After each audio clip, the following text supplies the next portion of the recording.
Creepers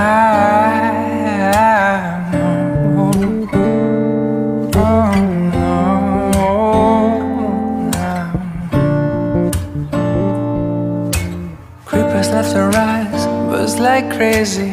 Everybody's trying to stimulate it. Spiders in the mirror and feel this can't be right. Back to the scene of a Friday night, to a blessed collision still frozen tight. Spear drinkers, Cupid and the sound of her first chime. And why did you argue? We're dreaming of those eyes, the best part of my life. And when we make love, babe,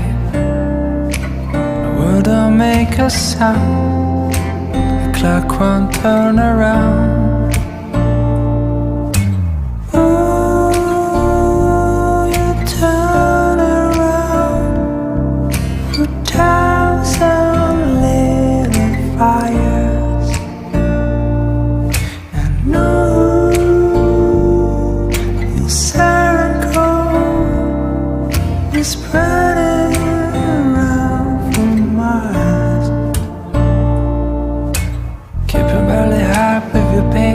Slowing things down when I wanted to race, catching up again when it's time to chase. Feels like we're playing space. You always find a way to make up, right? Even when we're such a fly, even when things just run right. Hello my friends, welcome back to my channel. Welcome to a new vlog. It is Monday morning. And let me just tell you, today is the Mondayest of all Mondays that I have experienced in quite a while. So I'm finally at the gym. It is late this morning. I am feeling like pretty terrible, honestly. I feel like for the last few weeks I've been battling some mini flare-ups, and which historically usually tend to precede like a major flare-up.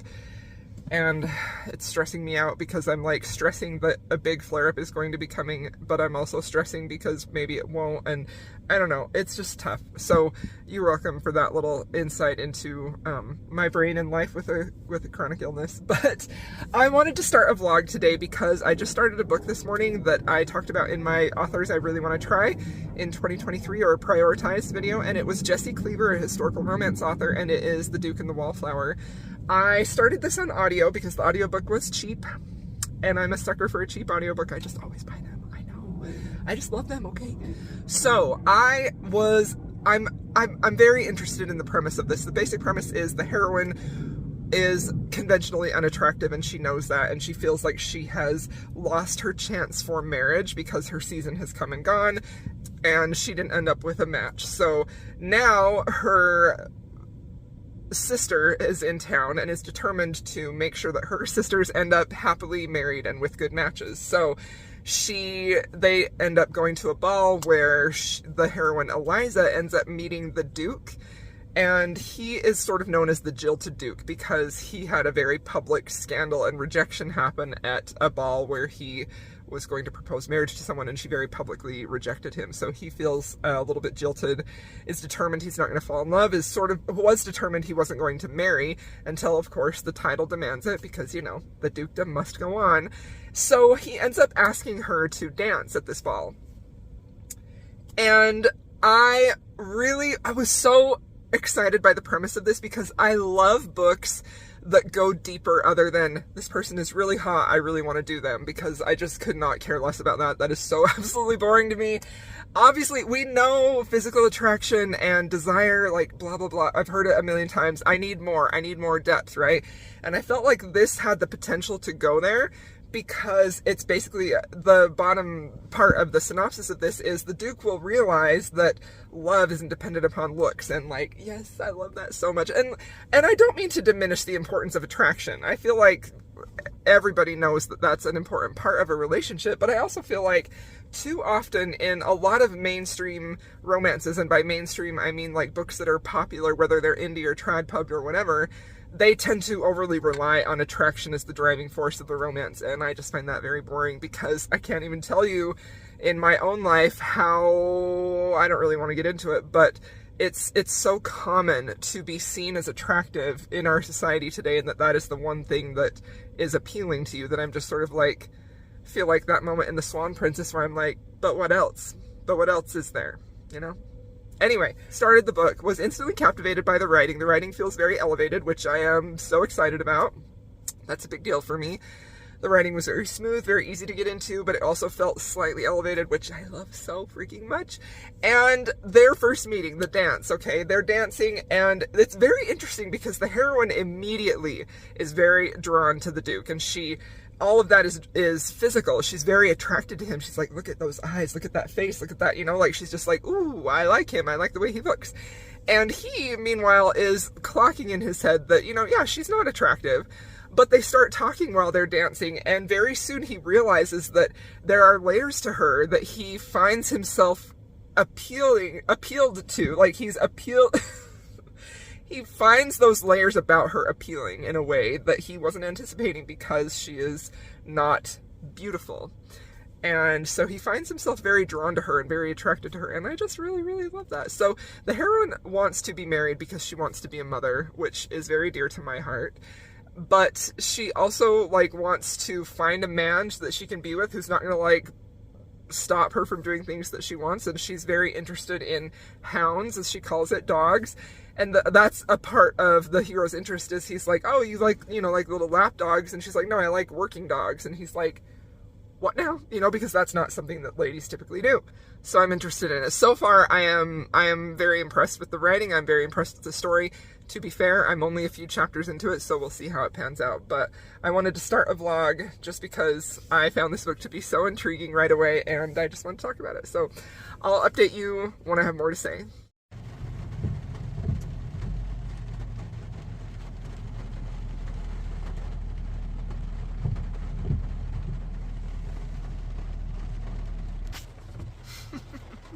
Terrible camera quality in the dark, but it's a lovely, rainy, stormy night. I have an hour left of The Duke and the Wallflower, and I'm very optimistic for how this is all going to end up. We shall see.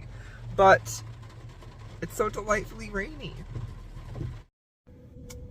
Hello, my friends. Okay, so I did finish The Duke and the Wallflower, and I just filmed a video, so I have my little notebook in my truck. It's a filming in your truck day before we go into the gym. So I gave The Duke and the Wallflower, okay, I feel very conflicted about it because there were so many things in this book that worked well for me, but there was also the third act conflict, which felt a little forced, also a little bit ridiculous. I wish the third act conflict had a better reason for why it happened, because it was involving, like, the woman who jilted the Duke in the beginning, and I didn't love that. So I decided on 4 stars for this book, but I want to say there are a lot of things about this book that I loved, and I was very, very pleasantly surprised with her writing. I felt like her writing was really solid, really pretty elevated, and I loved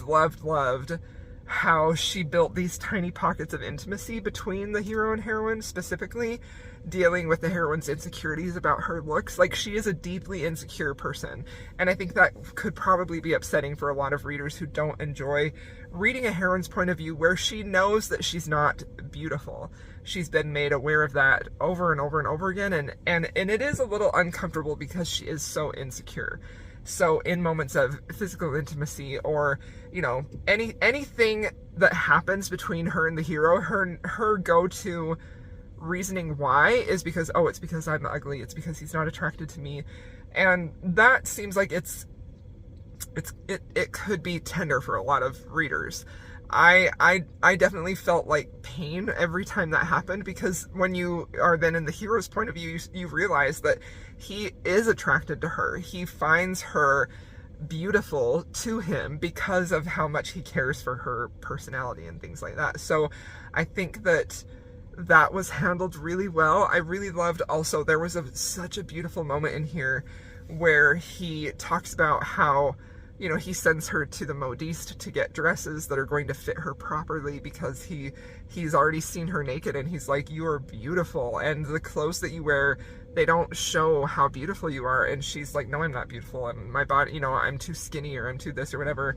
And so there are some really beautiful moments where he tries to show her or let her know how beautiful that she is to him, but also how beautiful she is objectively. And I couldn't help but think, you know, even the moment when the hero and heroine have their first intimate night together on their wedding night, the heroine is very much concerned about what the hero thinks of her, and to the point where it almost like paralyzes her, and she ends up having a pretty miserable first experience because she's so sure that he thinks she's unattractive.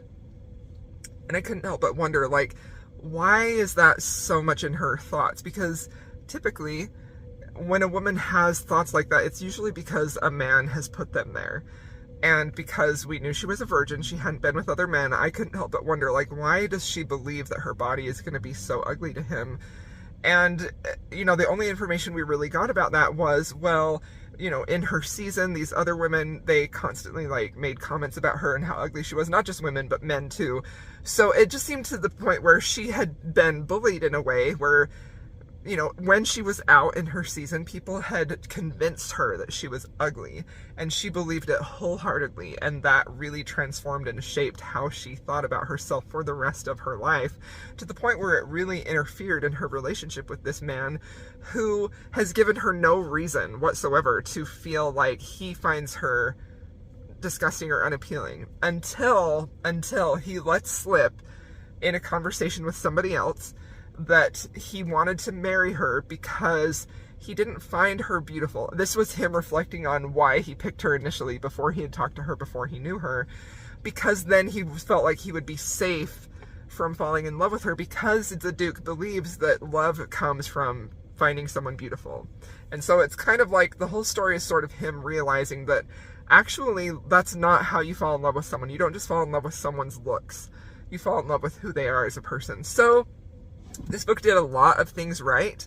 I loved the way the hero loved this woman, even though he was kind of a dummy at times, and she was a dummy too. And I also loved how she loved him and how she stood up for him in the end at the final conflict. I really liked that too. I also really liked the fact that she loved dogs and that she was like a dog trainer, and her dog was a big part of this story. I just, as a dog lover myself with big dogs, she had a big dog, a big working dog. I loved that particularly. Like, that was just a personal detail that I really loved. And I also really, really felt like they had a great connection. Like, you believed they were friends. You believed they had a good relationship. So I would definitely recommend this book. I think that this is an author that I definitely want to read more from. I was really very impressed.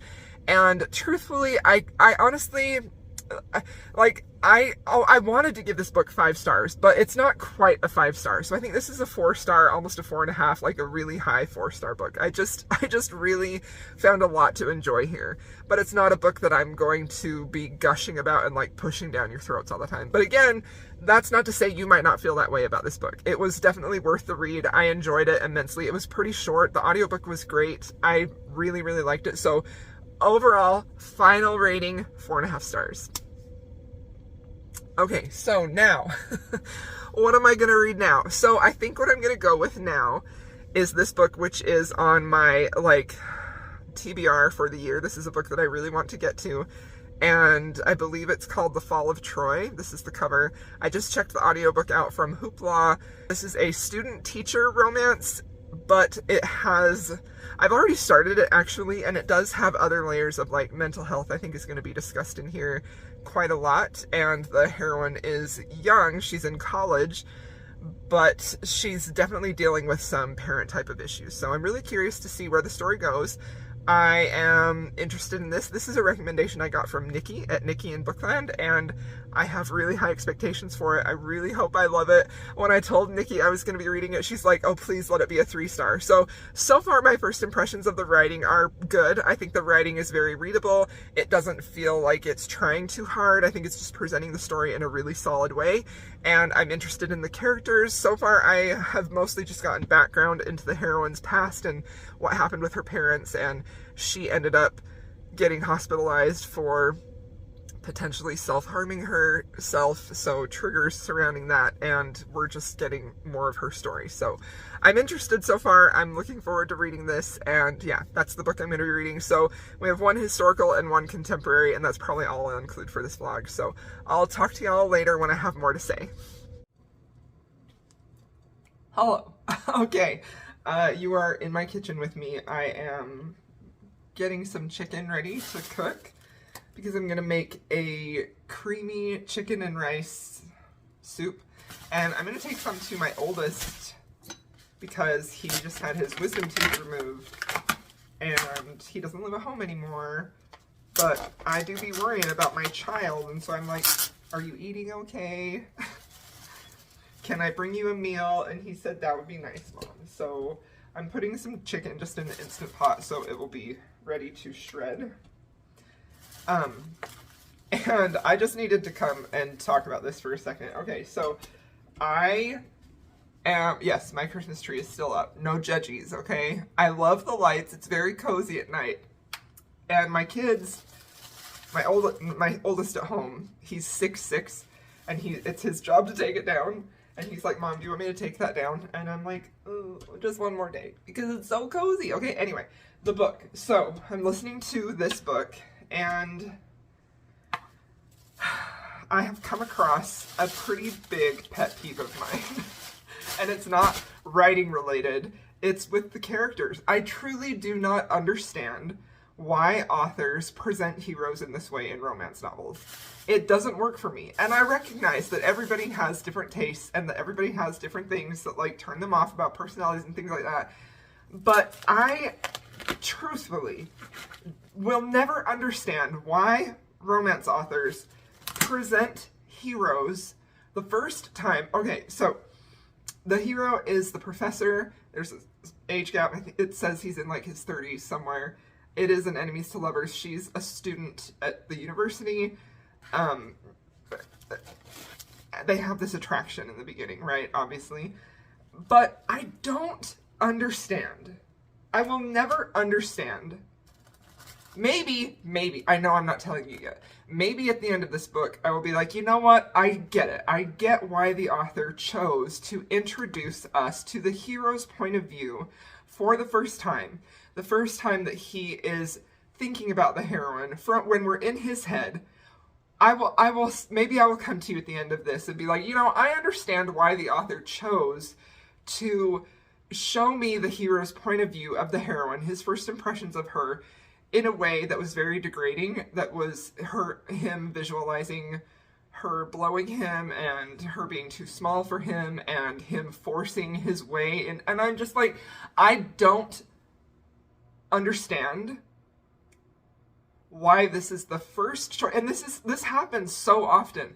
Why is this the first choice for the author to present the hero's thoughts about the heroine for the first time? Why?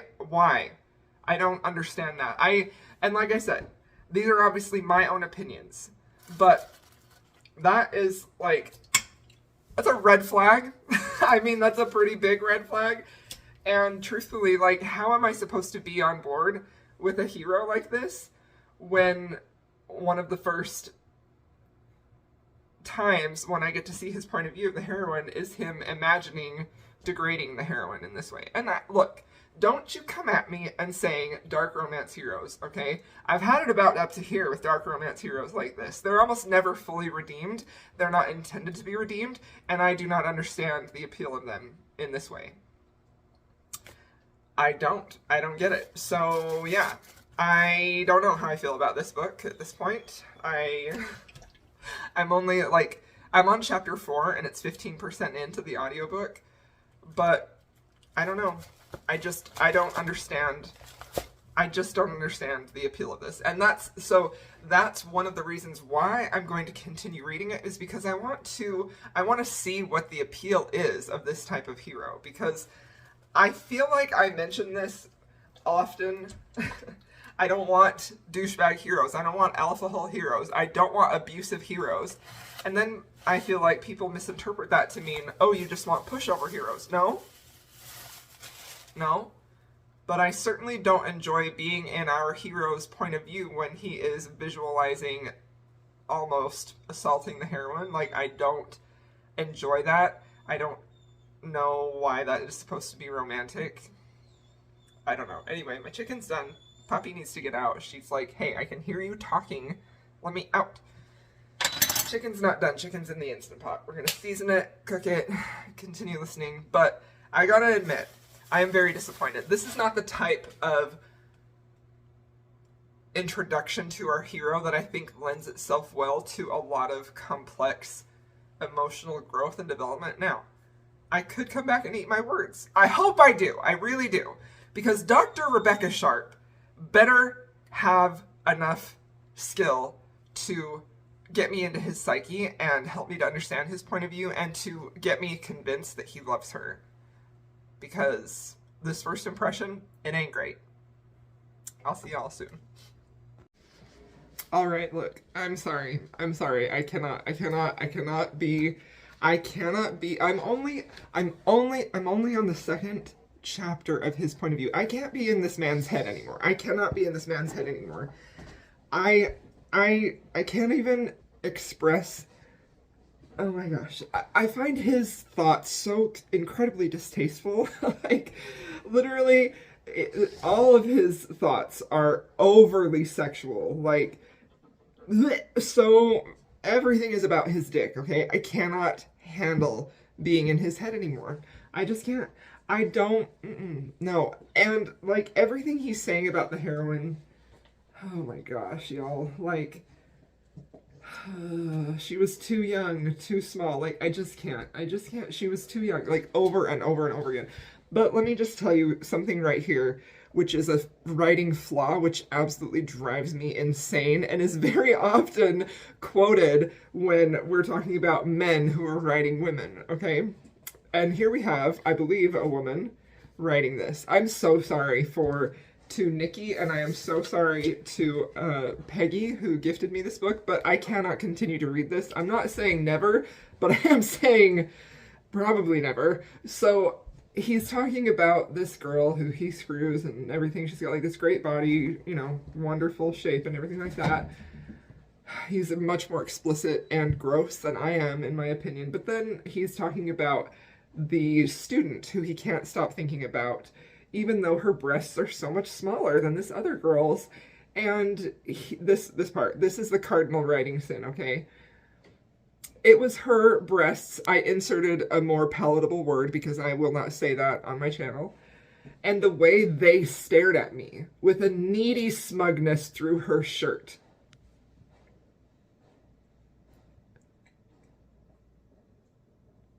Like, given everything, they wanted me, but didn't think that I'd be able to please them. Look, that's not quite as bad as her breasts boobed boobily, but, like, what? No. Breasts do not have thoughts. They do not have a needy smugness. I absolutely despise it when writers do this, when they take body parts and they, like, personify them and they give them thoughts like they actually could be. I hate this so much. So I apologize. This is a DNF, and it makes me very sad because I love the cover. And truthfully, let's have a real chat here for a minute, okay? If I haven't offended you, I truly hope I have not. I understand the appeal of taboo, forbidden romance. I get it, right? Every human on the planet gets the appeal of wanting something that you cannot have. There's a very big draw for that. I understand it fully well. I enjoy reading romances like that, but something at this phase in my life that I have absolutely zero tolerance is a hero's thoughts like that are grossly sexual about a young girl, specifically about her young body. Absolutely not. I am not saying that is not something you should be reading, but I am saying this is Crystal's bookish life, and I absolutely have zero tolerance for that. Life is too short to spend time in the fictional head of a man who only thinks about sticking his cock in her mouth and doing things to her. I just cannot do it. I cannot do it. And look, I did not expect this vlog to head in this direction. I apologize, but this book makes me, his point of view, I don't understand it. Okay, I would really, I mean this in the best faith that I possibly can. If you have read this book, truly, you don't have to put a comment publicly. You could message me privately. I do not understand the appeal of his point of view at all. I don't find it sexy. I don't find it titillating. I don't find it, what's the word? When someone like compliments you, you know, like, no, I just find it absolutely disgusting. I'm sorry. I'm so sorry, but that's a no.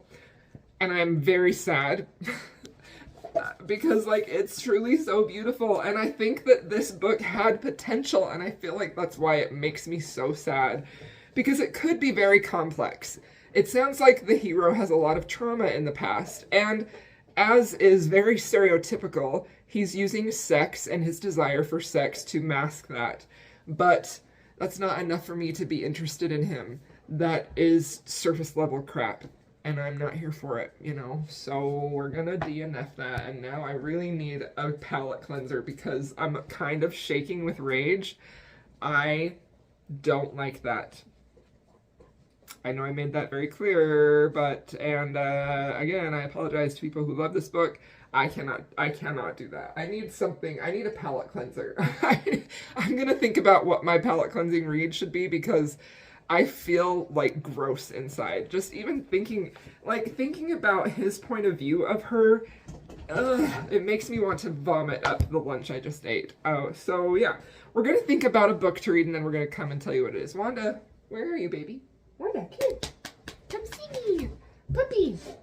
Hi, Cosmo. You want to come up here? You've got the sneezes. Look at those nerds. Neither one of them. You okay? All right. Yeah. I'm not apologizing for having an opinion. I am apologizing if my words came across pretty harsh, because I didn't edit myself. I gave you my raw reaction. That's what I feel like the power of vlogs do. I literally just finished listening to that part, and I was like, I can't do this anymore. So, okay. I'll see you soon. Hopefully I'll have a better book update for you.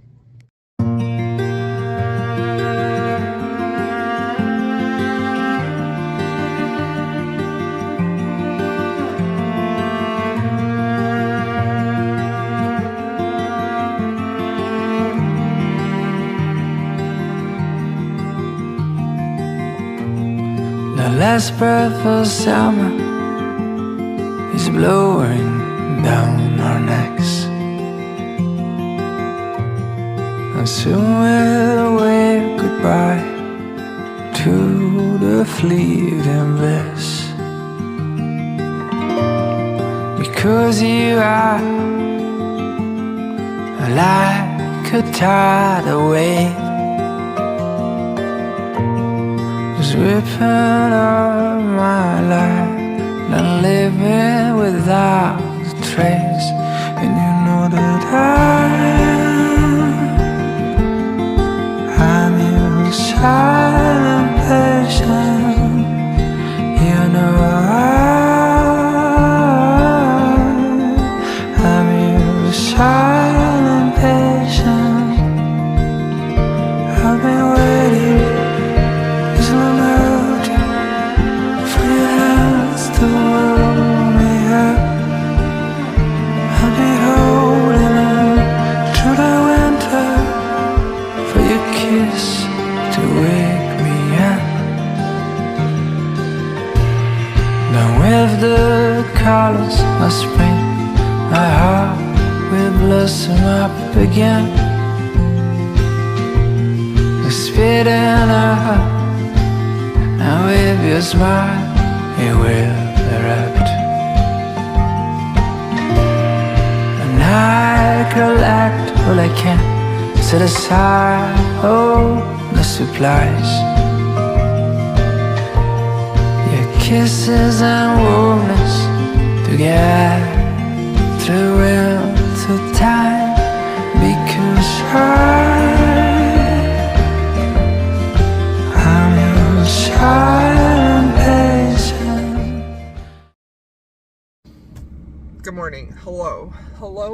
Okay, so I did decide last night, Oh gosh, I still think about that book and I still get angry and disgusted. I'm sorry, I don't really know. I don't like it. I wanted a comfort read, and this is actually a series I meant to read last year. This was the Lisa Kleypas series I wanted to read last year. Is the Bow Street Runners. This book showed up on several TBRs last year, and it's the first book in the Bow Street Runners series. I haven't read it yet. The only book in the series I've read is Lady Sophia's Lover, so I kind of want to just do a complete reread of that too, to see what I think about it. So this is the first book. I started it on audio. I'm on chapter 4, and let me just say, there is truly nothing better for me than a Lisa Kleypas book. I just love her book so much. I haven't talked about her in a long time because I've read so much of her in 2021 that I feel like I was talking about her nonstop. And then last year, I think I may have only read one of her books, maybe one or two. No, I read more than one or two, but they were earlier in the year. And then I don't know, I felt like, I started to feel like I'm running out of her books. We don't know if she's writing another one. Has anybody heard? I haven't heard a peep. She's been so silent on social media. And if Devil in Disguise is the last book we got from her, which I personally loved, you don't have to, but I loved it. If that's the last book we get from her, I will be happy because I loved it, but I will be so sad because there is literally nothing more comforting, more romantic than a Lisa Kleypas book. And this book is so good. I feel like a lot of people don't love this book, and that may be why I've put it off, is because I feel like I've read all of her greats. I've read the Ravenels, the Wallflowers, I've read the Gamblers of Craven, I've read some of her standalones, you know. I've read everything. I've read the Hathaways, which I loved. I've read the ones that are like just magnifique, the best of the best, you know, from what I've heard other people say. However, even if this book is slightly disappointing, it's still going to be better than the book I just read, and it's still a million times better than most of what is getting written today. I don't care what anybody else says. Nobody writes like Lisa Kleypas. She's fantastic. So this book is great. We have our Bow Street Runner hero, who is this big strapping man out to get justice. He pulls our heroine out of the river, I believe, right? Out of the icy waters of the Thames. She's injured. Her memory is gone. There is some absolutely devastating caretaking happening in here. Oh my gosh, I feel like it's more often to see the heroine caretake the hero. We know Lisa Kleypas loves a sickbed scene, and it's truly top tier here. But there was a very specific moment in here when he was trying to get her, like she had woken up, and he was trying to get her to drink something, and she did it, and he like brushed the side of her face and said, "Good girl," and I'm just like, I have perished, I am deceased, I can no longer exist. That sent me off a cliff. I loved it so much. So the basic premise of it is that she's technically, so she, on the back it says she's one of London's most scandalous beauties. So I think essentially she's a kept woman, and her protector is not protecting her anymore. So he pulls her, the hero, Grant, right? Yes, Grant Morgan pulls her out of the Thames, and she has bruises all over her neck, and she's very clearly been mistreated. And he, of course, gets very protective of her. Look, I don't really care what it says about me, that I prefer the very old-fashioned, tender, romantic, protective hero as opposed to a hero who fantasizes about what we already talked about in the... I'm sorry. I'm not sorry. This is what I love. I love this. I love romance. I want swoon. I want men who will stand up and protect their women. I don't want to read about men forcing themselves on the heroine. I just don't. I don't care how trendy it is. I don't care how taboo it is. It doesn't appeal to me. I find it disgusting. I'm sorry. Here I go ranting again. Anyway, this book is so good. I mean, obviously, I'm very early into it, but right away, I was just swept away in her writing, her characters, the very tender beginnings of this romance where you can see this hero is like he knows who she was. He knows her by name and reputation, and she kind of spurned him earlier, and so he's not super thrilled about that. So he thinks he has this idea of who she is. And then when she like comes to and she doesn't remember who she was, she has amnesia. Also, yes, this is like a overboard plot recycled. I don't care. I love it. He is like very drawn to her. He feels so tender towards her. He feels all of these like feelings, these tender love feelings, because of how like tentative she is about talking to him, and he's falling in love with this new version of her that isn't this scandalous, salacious woman. And I just love it so much. This was a good choice. I'm having the best time reading this. Lisa Kleypas, I just love you so much. Please don't be done writing. Please don't be done writing. Okay, I'm going to continue listening to this today, and then I will be back to let you know as I have more updates. But so far, super good. Hello, friends. Look at my sweatshirt. Look at it. I love it so much. I got it from Fugly Barbie. I'm not a rep or sponsored or anything. I bought this with my own monies, but isn't it perfect? I love it so much. Okay, so hi, welcome to the last clip of this vlog. I finished this book. Let's talk about it and wrap everything up, because I am slightly disappointed. I didn't love this book. I really thought that I would at least give it a 4-star, but I literally just barely finished it, and it pains me.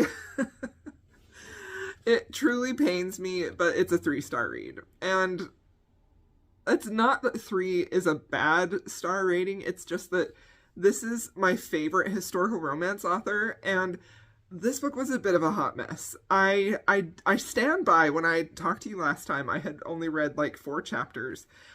Those 4 chapters were fantastic. I think Lisa just has such an excellent writing style. She's so good at communicating small gestures that mean love, tenderness, care, concern. Like, I just perish over that. It kills me. It kills me. She does it so well.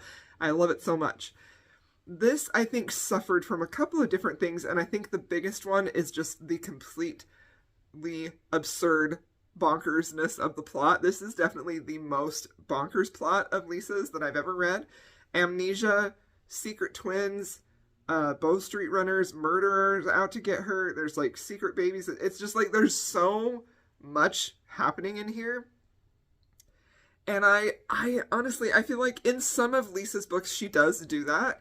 She kind of has a lot of plot going on, but I really prefer when she doesn't. I prefer when she just has the focus on the couple, and maybe with just a little bit of external plot. But this is one of the most bonkers plots of hers I've ever read. I don't have a problem with the amnesia trope, honestly. I don't have a problem with secrets, people showing up. I love the Bow Street runners. I love the idea of that. I love them as a hero. I've read plenty of them. Or like private, detectives and inspectors and things like that. It really, okay. So there were a couple of things that specifically didn't work for me here, and one of them was, unfortunately, the hero. Because while he did win me over in the end, and he very much won me over in the beginning, there was a very large portion of this book where literally the only thing that is drawing him to the heroine is a desire for revenge because she scorned him, because she was a prostitute, or he believes she was, and that she rejected him, and so his pride is hurt. And let me just tell you, I abhor reading about fragile male egos. I just hate it. I hate it so badly. And that was the driving force of him trying to like seduce her, or I just hated that. And I mean, he does like battle with that at times, with this desire to take care of her and this desire that he has to protect her, especially when he believes that she has lost her memory and that she's completely innocent, or that she believes that she is innocent, What the thing that draws him to her, to have feelings for her, is the fact that she isn't a prostitute in her mind because of the amnesia, so she doesn't remember any of that. So he's drawn to her like purity and things like that. And I just felt like both of those combined add up to a hero who is very shallow, who has too fragile of an ego for a strong woman, and also who just, like, I just don't love the reinforcing of the idea. And look, I know, that's a thing that there is a specific reason why men were rakes and women were not allowed to do that. And one of them was obviously so that they knew who that child was who was accepting the title next. So I understand all of the historical implications about why it was so important for women to be virginal. I get it. I totally get it. And I don't necessarily think that that's out of place here at all.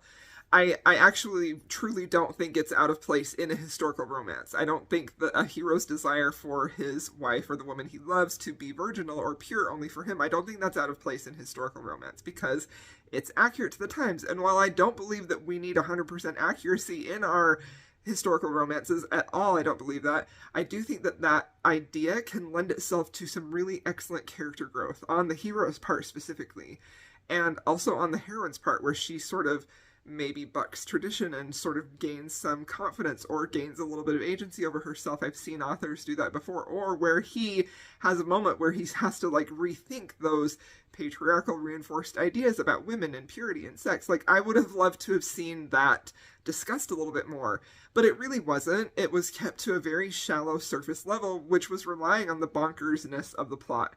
And that just didn't work for me because the plot, I mean, I don't read Lisa Kleypas for her plots. I just do not. I read it for the romance. I read it for the swoon. She almost always delivers on that. And while there were definitely some swoony moments in here, like, I'm not saying there weren't at all. If there weren't at all, I would have given this 2 or 1 star. But I'm giving it a 3 star, which I think is a fair review, a rating of this. But yeah, the hero was disappointing. And also the heroine was just a little bit too much of a pushover, a little too meek, just not what I've seen Lisa do with some of her heroines. So in a way, I do think that he's a very classic Lisa hero, but I think to the extreme.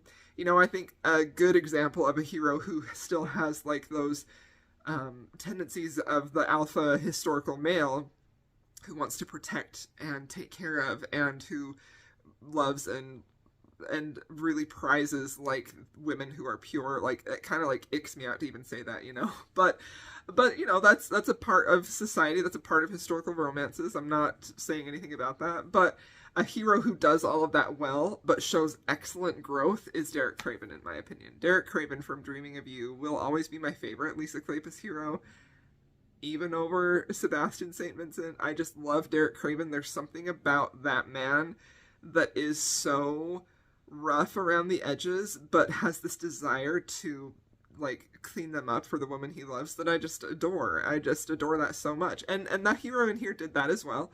But he still was just driven by this, his driving force to want to be with her, to love her, was the fact when he found out that, oh, she's actually a virgin, you know?